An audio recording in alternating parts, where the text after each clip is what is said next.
So good morning. We're here with Rex Tillerson, Chairman and CEO of ExxonMobil Corporation. Great to have you here, Rex. Great to be here, Frank. We're here inaugurating the CSIS Media Room, so very happy to have this interview. But we wanted to talk about the fact that now we're 40 years after the embargo and look at energy policy and what's happened with the unconventionals and the changing energy landscape, a lot of things that Exxon does. Mm-hmm. If you could spend a minute just talking about what this new dimension means for a multinational company the size of ExxonMobil, and then what you see the greater implications for even world investment. Sure. Well, it is, as you mentioned, coming up on the anniversary of the oil embargo, which really shook the confidence, I think, of a lot of nations around the world, particularly that of the United States, being a very large energy consumer.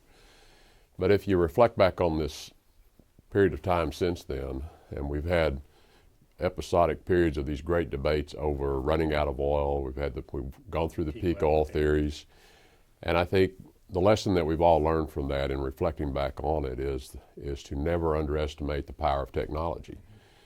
Most of those estimates and assessments were always made with a view that what we know is what we know and we're never going to invent anything else new. And of course what's happened since then is technology has enabled us to first identify resource potential all over the world in terms of new seismic capabilities and high-speed computing capabilities, which allow us to evaluate things so much more quickly, has opened up all kinds of new areas geographically for the people that work in our industry, and then the technology enablements that have allowed us to actually go out and drill, whether it's in 10,000 feet of water, in deep water all over the world, whether it's in very difficult Arctic conditions from obviously the North Slopes of North America, but also the Arctic areas of Russia that have now been developed and are contributing to energy supply, to now the most recent technology breakthrough, which has been the enablement of the development of the shales, shale gas, tight oil, which has now created an enormous resource endowment opportunity. So I think the thing that I always remind people is whatever you think you understand about the energy supply when it comes from at least the part of the energy supply chain that I am familiar with, oil, natural gas, technology is always going to create a different future than you can expect.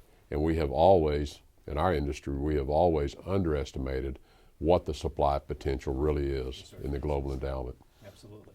So when you start looking, especially with the unconventionals, so it's not only the hydraulic fracturing and extended reach lateral wells. So this notion that now we can drill 6-mile wells, so we can go lateral for 2.5. But now that you're in source rock and reduce the geologic risk, what does that open up in terms of opportunities for companies? Well, it opens up all kinds of new geographies around the world because the shale rocks, the source rocks, are present in a number of basins around the world. They are not all going to be productive, as we have learned here in North America. There are some basins that are much more prolific than others. My view of that is we don't discard those, rather they're now in the inventory for the next technological step out that will allow us to make those commercial. In the end, it all comes down to a commercial development where the investor can put the money in, develop the resource, sell it to the market, and earn a return.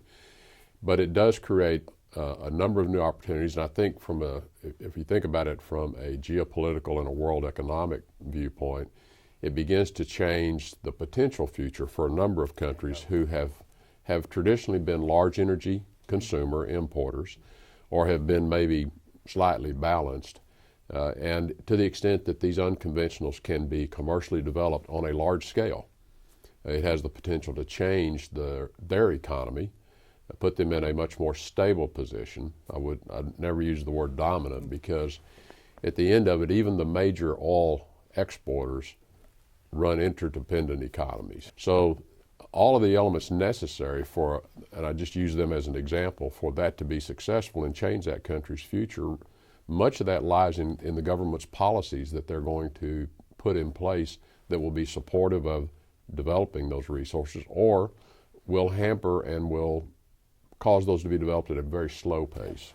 So it's a combination of the above ground and the below ground, right? No question about it. Technology, but regulations, policies matter, which actually opens up the policy door. So we talk about prudent development of these resources from an environmental standpoint, from a sociological standpoint, from an economic and commercial standpoint. How do you make sure that you put policies in place that allow this to happen? Well, it takes a lot of work with each government, each host government, including our own right here in the United States.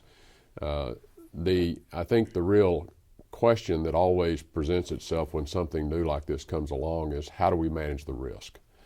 That's where most of the debate centers around the policy arena. And most of the policy decisions are largely guided by can we manage the risk? And that is the way it should be.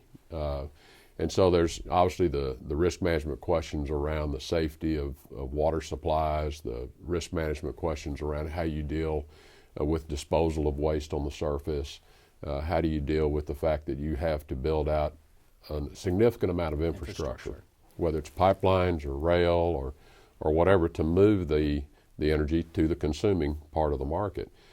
So I think it is the challenge it presents to all of us who work in this business is assessing those risks, making sure we understand them, and making sure we have ways to manage that risk. And that when things do go wrong, which ultimately in a system, the energy system is enormous, things are going to go wrong from time to time, we have a way to respond, mitigate the impacts of that. It's an enormous educational issue, I think, with the public and the policymakers, and that's what a lot of the industry spends its time on, from the federal level all the way down though to local, because the thing that is different about the shales is they are on shore, they are around communities, they're in many cases within large metropolitan areas, and so you have to take this process of education all the way down to local city councils, and that's something that our industry's not had to do. And so it's something we're having to learn how to do and be better at. Those same set of issues will be present in any other country. Yeah. And in fact, we're seeing them as some of these unconventional areas are beginning to be opened up for testing. We're seeing the same types of requirements to have a very detailed conversation all the way down to local communities, whether it's in Germany or it's in Romania or wherever these new areas are that present themselves.